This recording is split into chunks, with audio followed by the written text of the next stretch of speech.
열심히 살긴 사는데 나이가 들어도 달라지는 게 없다면 퀘스트 회피병에 걸린 건 아닌지 생각해 볼 필요가 있습니다. 우리 인생은 주어진 퀘스트를 깨고 또 깨나가는 게임과 같아요. 1단계를 깨고 나면 더 어렵고 재밌는 2단계가 오고 2단계를 정복하면 그보다 더 큰 3단계에서 겨룰 수 있죠. 누구든지 하나씩 자신의 퀘스트를 깨다 보면 자연스럽게 더 나은 사람이 되고 인생은 풍요로워집니다. 문제는 우리에게 주어지는 퀘스트가 지금 이 시점에서 가장 하기 싫은 일로 온다는 거예요. 책임지는 게 두려운 요요는 책임지는 태도를 익힐 때까지 책임져야 하는 현실에 갇힙니다. 직장에서 어려운 일을 맡아 쩔쩔매게 되고 가정에서도 온전히 경제적 부담을 떠안아요.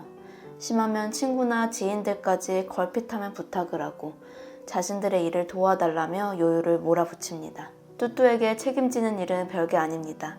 내 일을 책임지는 거야 당연한 거고 가족들을 먹여 살리는 것도 어렵지 않아요. 뚜뚜에게 주어진 퀘스트는 긴장을 풀고 릴렉스하는 일입니다. 항상 경직된 마음으로 살아온 뚜뚜는 많은 것을 잃었지만 사람이 편안하지가 않아요. 쉴 때 무엇을 해야 할지 모르겠고 주변 사람들도 그를 불편해하죠. 뚜뚜는 긴장을 풀고 릴렉스하는 걸 배울 때까지 계속 그 딱딱한 태도 때문에 곤란을 겪습니다. 이처럼 인생의 퀘스트는 내가 가장 어려워하는 문제로 들이닥치기 때문에 퀘스트를 깨는 게 말처럼 쉽지는 않아요. 남들에게는 다 쉬운 일이라도 나에게만큼은 죽기만큼 어려운 일이니까요. 그래서 우리는 자주 유혹에 빠져들어요. 내게 주어진 퀘스트를 정면 돌파하기보다는 어떻게든 회피하는 퀘스트 회피병에 걸리는 거예요. 아까 인생은 주어진 퀘스트를 깨나가는 게임과 같다고 했죠. 게임에 참가했는데 주어진 퀘스트를 회피하면 나이가 들어도 삶이 전혀 나아지지 않습니다. 남들은 결혼도 하고 승진도 하고 집도 사면서 점점 나아가는데 나만 늘 제자리 걸음이에요. 아니 제자리 걸음만 하면 다행이게요. 참가자가 주어진 퀘스트를 외면하면 인생 게임은 점점 더 퀘스트를 눈앞으로 들이밉니다. 100만 원이었던 카드빚이 1000만 원의 마이너스 통장으로 커져요. 연인과 헤어진 게 얼마 되지 않았는데 친구와 동료들까지 멀어지게 됩니다. 인생은 이렇게 말하는 것 같아요. 이래도 퀘스트가 안 보이니? 더 잘 보이게 해줄까? 그래서 어릴 때는 누구든 귀엽고 예쁘지만 나이가 들면 인상과 성격이 갈리는 거예요. 인생에서 주어진 퀘스트를 그때그때 잘 수용하며 레벨업을 했는가? 아니면 주어진 퀘스트를 회피하고 계속 같은 문제에 머물러 있는가에 따라 말이에요. 사실 퀘스트를 직면하는 사람도 회피하는 사람도 일종의 고통을 겪는다는 건 같아요. 하지만 퀘스트를 직면하며 겪는 고통은 끝이 있고 보상이 있습니다. 반면 퀘스트를 회피하며 겪는 고통은 끝도 없고 보상도 없죠. 그러니 어차피 겪어야 할 고통이라면 퀘스트를 직면하고 보상을 받는 쪽이 낫지 않을까요? 내가 퀘스트를 직면하고 있는지 알아보는 법은 간단해요. 내 삶이 최근 몇 년 동안 점점 더 좋아지고 있는가, 악화되고 있는가 살펴보는 거예요. 더 많은 것들을 할 수 있어지고 마음의 여유가 생기고 사람들과 교류하며 도움이 되고 있다면 나는 주어진 퀘스트를 직면하고 있습니다. 반대로 점점 더 할 수 있는 게 줄어들고 마음의 여유가 없어지고 사람들에게 끼칠 수 있는 영향력도 줄어들고만 있다면 퀘스트를 회피하고 있을 가능성이 높아요. 그럼 어떻게 하면 퀘스트 회피병에서 벗어나 제대로 다시 게임에 참여할 수 있을까요? 바로 내가 어떤 패턴으로 퀘스트를 회피하고 있는지 알아차리고 같은 습관에 빠질 때마다 멈추는 거예요. 퀘스트를 회피하는 방법은 사람마다 다른데요. 오늘은 퀘스트 회피병의 3가지 패턴을 알려드릴게요. 첫 번째 패턴은 마치 내게 주어진 퀘스트가 없는 것처럼 행동하는 거예요. 이건 정말 퀘스트가 있는지를 몰라서일 수도 있고 모르는 척하는 것일 수도 있는데요. 성공한 사람들은 문제가 생기면 자기 자신에게 질문해요. 이런 일이 왜 생겼을까? 내가 여기서 변해야 할 게 뭐지? 반면 패배자들은 경고 신호가 와도 문제를 계속 무시하는 선택을 내립니다. 왜 나한테만 이런 일이 생길까? 정말 재수가 없다. 짜증나 죽겠네. 생각하면서요. 결국 이 사람들은 퀘스트의 존재를 무시하고 스스로를 돌아보지 않기 때문에 점점 더 큰 문제를 맞닥뜨릴 수밖에 없습니다. 퀘스트를 없는 척하는 경우의 문제는 이 사람들이라고 해서 노력하지 않는 게으른 사람이 아니라는 거예요. 이들도 다른 사람들처럼 하루하루를 치열하게 열심히 살아갑니다. 새벽같이 일어나서 직장에 가고요. 퇴근하고는 힘을 내 아이들도 돌봐요. 문제는 자신에게 닥친 문제가 내가 어떤 부분을 바꿔야 한다는 신호임을 모르기 때문에 계속 엉뚱한 곳에서 무의미한 노력, 효과 없는 노력을 하게 된다는 거예요. 벽에 못을 박으려면 못 위에 정확히 망치를 내리쳐야 해요. 아무리 열심히 강하게 망치를 내리쳐도 못 옆에 벽을 치고 있다면 10년이 지나도 못은 박히지 않습니다. 힘은 힘대로 빼고 결과는 결과대로 없는 현실에 빠지지 않으려면 지금 내 퀘스트는 뭘까? 의식적으로 생각해 보길 추천해요.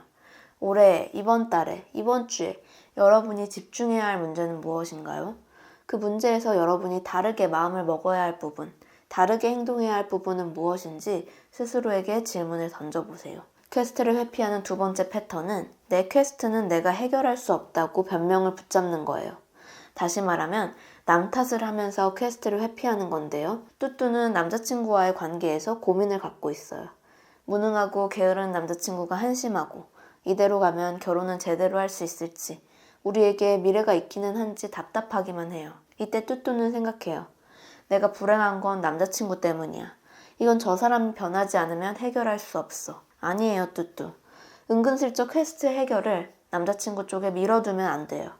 만족스럽지 않은 관계라는 내 퀘스트를 해결할 수 있는 사람은 나밖에 없어요. 뚜뚜는 이 상황에서 자신이 할 수 있는 게 무엇인지 집중해야 해요. 그동안 싸우는 게 두려워서 참기만 했다면 용기를 내 말을 꺼내봐도 좋고요. 반대로 비난하기만 했다면 내가 너무 남자친구를 나쁘게만 보는 건 아닌지 내 인식을 의심해 볼 수도 있겠죠. 이도저도 아니고 정말 남자친구가 갱생 불가하다면 그 사람과는 단호하게 이별을 결심해야 하고요. 사실 남 탓을 하면서 퀘스트를 회피하는 건 정말 달콤한 옵션이에요.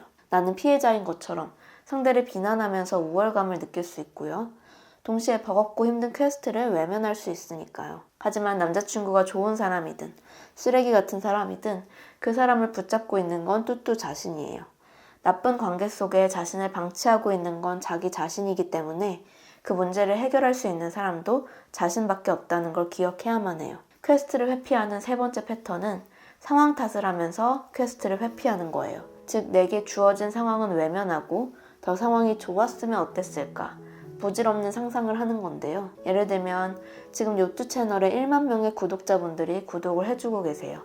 그러면 저는 제 레벨에서 할 수 있는 노력을 하며 채널을 성장시키면 돼요. 조금 더 많은 분들이 눌러볼 수 있도록 썸네일을 개선한다던가 원고 쓰는 방법을 공부한다거나 이런 방식으로 제게 주어진 상황을 인정하고 그에 맞는 노력을 해야 하는 거죠. 그런데 그런 노력을 하는 대신에 구독자가 10만 명이면 노출이 더 잘 될 텐데 얼굴이 예뻤다면 유튜브가 더 쉬웠을 텐데 편집자가 있으면 훨씬 성공했을 텐데 이런 얘기만 하고 있으면 답이 없는 거예요. 앤드류 매튜스의 마음 가는 대로 해라 에는 이런 구절이 나옵니다. 인생의 의미를 찾아 먼 땅으로 여행을 가겠다는 거창한 꿈을 꾸는 사람들이 있다. 티베트에서 인생의 의미를 찾는다는 건 낭만적으로 들리지만 그 깨달음은 티베트 사람들의 몫이다. 우리가 찾는 인생의 의미는 우리가 사는 도시 근교에 있다. 지금과는 다른 상황, 다른 조건에 있어야 퀘스트를 해결할 수 있다고 우리 자신을 속이지 말아요. 지금 여기에서 당장 내가 할 수 있는 것을 해보는 게 퀘스트를 깨나가는 가장 좋은 방법이에요. 오늘은 내 인생이 멈춰있는 진짜 이유라는 주제로 퀘스트 회피병에 대해 다뤄보았습니다. 저는 요즘 100일도 안 된 신생아를 키우고 있는데요.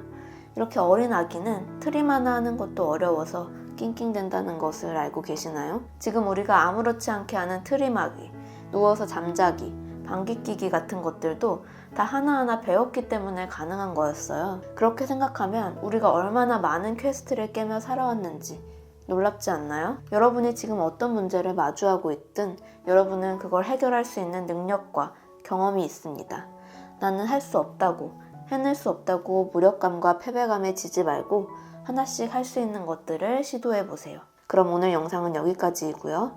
영상이 도움이 되었다면 좋아요와 구독 버튼, 알림 설정 부탁드립니다. 저희는 다음에 또 마음에 대한 영상으로 만날게요. 안녕.